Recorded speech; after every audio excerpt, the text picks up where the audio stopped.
Daily Bible reading, 1 Samuel chapter 30. By the time David and his men arrived in Ziklag on the third day, the Amalekites had made a raid into the Negeb against Ziklag. They had stormed Ziklag and burned it down. They had taken the women in it captive, low-born and high-born alike. They did not kill any, but carried them off and went their way. When David and his men came to the town and found it burned down, and that their wives and sons and daughters taken captive, David and the troops with him broke into tears, until they had no strength left for weeping. David's 2 wives had been taken captive, Ahinoam of Jezreel and Abigail, wife of Nabal from Carmel. David was in great danger, for the troops threatened to stone him, for all the troops were embittered on account of their sons and daughters. But David sought strength in the Lord his God. David said to the priest Abiathar, son of Ahimelech, "Bring the ephod up to me." When Abiathar brought up the ephod to David, David inquired of the Lord, "Shall I pursue those raiders? Will I overtake them?" And he answered him, "Pursue, for you shall overtake and you shall rescue." So David and the 600 men with him set out, and they came to the Wadi Besor, where a halt was made by those who were to be left behind. David continued the pursuit with 400 men. 200 men had halted, too faint to cross the Wadi Besor. They came upon an Egyptian in the open country and brought him to David. They gave him food to eat and water to drink. He was also given a piece of pressed fig cake and 2 cakes of raisins.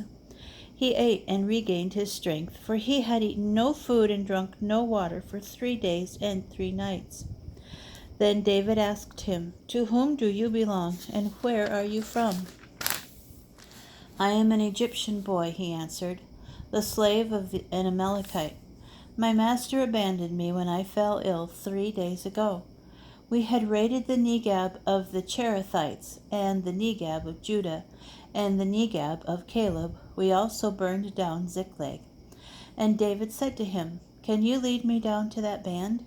He replied, "Swear to me by God that you will not kill me, or deliver me into my master's hands, and I will lead you down to the band." So he led him down, and there they were, scattered all over the ground, eating and drinking and making merry, because of all the vast spoil they had taken from the land of the Philistines and from the land of Judah. David attacked them from before dawn until the evening of the next day. None of them escaped, except 400 young men who mounted camels and got away. David rescued everything the Amalekites had taken. David also rescued his 2 wives. Nothing of theirs was missing, young or old, sons or daughters, spoil or anything else that had been carried off. David recovered everything. David took all the flocks and herds which the troops drove ahead of the other livestock, and they declared, "This is David's spoil." When David reached the 200 men who were too faint to follow David and who had been left at the Wadi Besor, they came out to welcome David and the troops with him. David came forward with the troops and greeted them. But all the mean and churlish fellows among the men who had accompanied David spoke up. "Since they did not accompany us, we will not give them any of the spoil that we seized, except that each may take his wife and his children and go." David, however, spoke up, "You must not do that, my brothers, in view of what the Lord has granted us, guarding us and delivering into our hands the band that attacked us. How could anyone agree with you in this matter? The share of those who remain with the baggage shall be the same as the share of those who go down to battle. They shall share alike."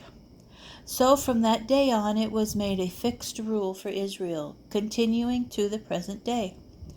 When David reached Ziklag, he sent them some of the spoil to the elders of Judah and to his friends, saying, "This is a present for you from our spoil of the enemies of the Lord."